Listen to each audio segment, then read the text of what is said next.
12월 16일 말씀 묵상하겠습니다. 함께 기도하겠습니다. 하나님 감사합니다. 우리의 마음에 진정 하나님을 향한 열심을 주시옵소서.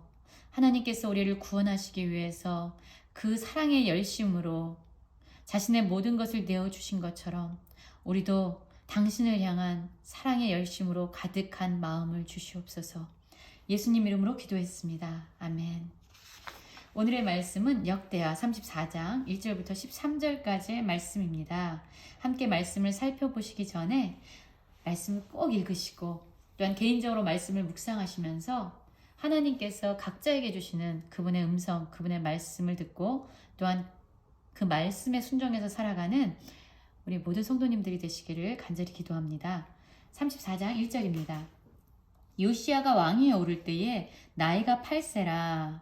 예루살렘에서 31년 동안 다스리며 여호와 보시기에 정직하게 행하여 그의 조상 다윗의 길로 걸으며 좌우로 치우치지 아니하고 라는 말씀으로 시작하고 있습니다. 여러분, 요시야는요, 남유다를 다스렸던 왕들 중에서 특별히 하나님께서 보시기에 선한 왕, 정직히 행하는 왕, 여호사밧, 그리고 히스기야, 그리고 그 다음에 나오는 이 요시야. 이 요시야는요, 정말로 대단히 하나님을 향한 사랑의 열심을 가지고 있는 왕이었습니다. 여러분, 그가 왕이 될 때 나이가 몇 살이라고 나오냐면요, 8세라고 얘기합니다. 우리나라 초등학교 1학년의 나이죠. 8세에 예루살렘을 다스리는 왕이 됐어요. 그래서 31년 동안 나라를 다스려서 39세에 이제 죽음을 당하게 되는데요. 그는요, 여호와가 보시기에 정직했다라고 얘기합니다. 좌우로 치우치지 아니하고 오직 하나님이 기뻐하시는 그 길로 자신의 삶을 믿음으로 걸어간 왕이 바로 요시야였습니다. 여러분, 아직도 어렸을 때에 곧 왕위에 있은 지 8년, 16살이죠. 8세에 왕이 됐으니까 왕위에 있은 지 8년이면 16살입니다. 그의 조상 다윗 하나님을 비로소 찾고 제 12년 유다와 예루살렘을 비로소 정결하게 하여 이렇게 나오지요.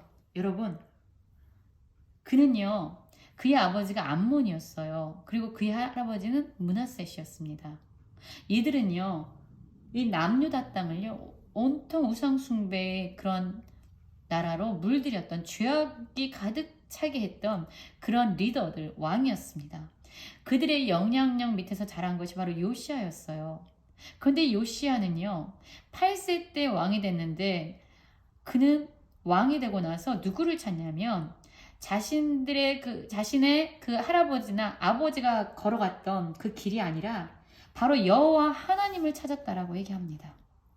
그리고 그가 20세에 되자 이제 모든 남유다와 예루살렘을 비롯해서 정결하게 하는 그러한 일을 시작합니다. 산당들, 아세라 목상들, 모든 우상들을요 다 제거해버렸어요. 바알의 제단들을 다 헐어버립니다. 그리고 태양상들을 찍어버립니다. 우상들을 빻아서 가루로 만들어서요. 또한 제사 든 자들을요 무덤에 뿌렸습니다.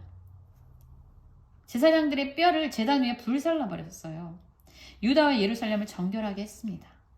자신이 다스리는 남유다뿐만 아니라요. 또 이 요시야 왕은요. 북이스라엘이 다스리는 그 나라까지 므낫세와 에브라임과 시므온과 납달리까지 모든 나라에 가서 우상을 제거하는 그러한 정결한 개혁을 지속적으로 행해 나갔습니다. 다른 사람을 시킨 것이 아니라요.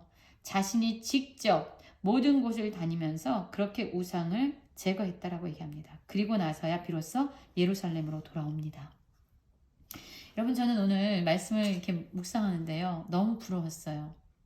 8살짜리 우리가 볼 땐 정말로 꼬마 아이가 또한 사춘기고 인생에 막 혼돈스러운 16살짜리 아이가 그리고 나이도 많지 않은 20살 된 청년이 한결같이요. 하나님을 붙잡고 하나님이 기뻐하시는 일을 선택하고 그가 다스리는 모든 땅을 하나님이 임하시는 거룩한 장소로 지금 성결하게 하고 있는 것입니다. 여러분, 우리의 다음 세대가 이러한 세대로 일어나면 좋겠습니다. 요시야처럼 하나님 보시기에 정직하고 그의 나이에 상관없이 온전히 하나님을 찾고 그가 서 있는 곳마다 하나님을 예배하는 장소가 되게끔 하는 그런 요시야와 같은 사람들이, 청년들이, 아이들이 믿음의 다음 세대로 세워졌으면 좋겠습니다. 그리고 나서 요시야가요, 왕위에 있은 지 18째 해라고 얘기하죠. 그러면 지금 26살입니다. 이 26살이 될 때까지 그가 그 땅에 있는 또한 성전에 있는 모든 우상을 제거하면서 그것을 성결하겠습니다. 그리고 나서 이제 생각했어요. 아, 여호와의 전을 수리하자. 다시금 여호와의 성전을 수리하고 보수하자. 이런 생각을 했던 거죠. 그래서 그 전을, 헌금을 맡고 담당하고 있는 사람들에게 사람을 보내서요. 그것으로 하여금 성전을 보수하고 수리하도록 이제 대사장 hil기야에게 그것을 전해줍니다. 이 돈은요. 모든 이스라엘 사람과 온 유다와 베냐민과 예루살렘 주민에게서 걷어진 하나님의 성전에 바쳐진 헌금이었어요. 그리고 나서 또 그 돈은요. 대제사장 hil기야에게 갔다가 다시금 여호와의 전을 공사하는 감독들의 손에 넘겨지고요. 또한 그것은 다시금 여호와의 전에 있는 일꾼들에게 주어서 그 전을 수리하게 합니다. 어느 누구도 그것을 탐하거나 그것을 중간에 빼돌리지 않았어요. 하나님께 드려진 그 헌금은요.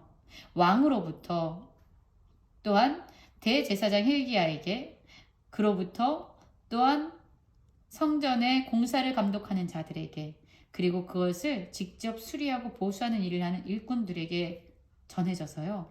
정말로 그들은 하나의 마음이 돼서 성전을 수리하고 재건하는 일에 모든 힘을 다하게 됩니다. 그 사람들이 성실하게 그 일을 했다라고 얘기합니다. 여러분, 저는 오늘 말씀을 묵상하면서 우리가 속해 있는 양문교회 공동체가 또한 우리가 속해 있는 모든 가족 공동체가 우리가 속해 있는 모든 직장의 공동체가 이렇게 아름다운 자기가 서 있는 그 자리에서 하나님이 부르신 그 자리에서 하나님이 주신 것들로 자신의 직무와 자신에게 맡겨진 일들을 성실하게 감당하는 모든 성도님들이 되기를 바랍니다. 그래서 정말로 우리가 하나님의 성전을 우리 마음 가운데 또한 우리가 서 있는 공동체 가운데 거룩히 세워가고 확장하는 그러한 통로로 사용되어지길 원합니다. 여러분, 이러한 성실하게 그 일을 감당하는 자들을 통해서 바로 이 일들이 일어나게 되는 거죠. 모든 사람들이 자기가 맡겨진 그 일에서 충성을 다하고 그리고 모든 자들이 한 마음이 되어서 함께하고 그러할 때 다양한 사람이 모이지만 그곳은 정말로 하나님이 기뻐하시는 거룩한 성전이 되어질 것입니다. 요시야와 같은 믿음의 다음 세대가 세워지고 또한 우리가 머무는 곳마다 정말로 하나님의 성전이 거룩하게 회복되어지고 재건되어지는 놀라운 일들이 있어지기를 간절히 기도합니다.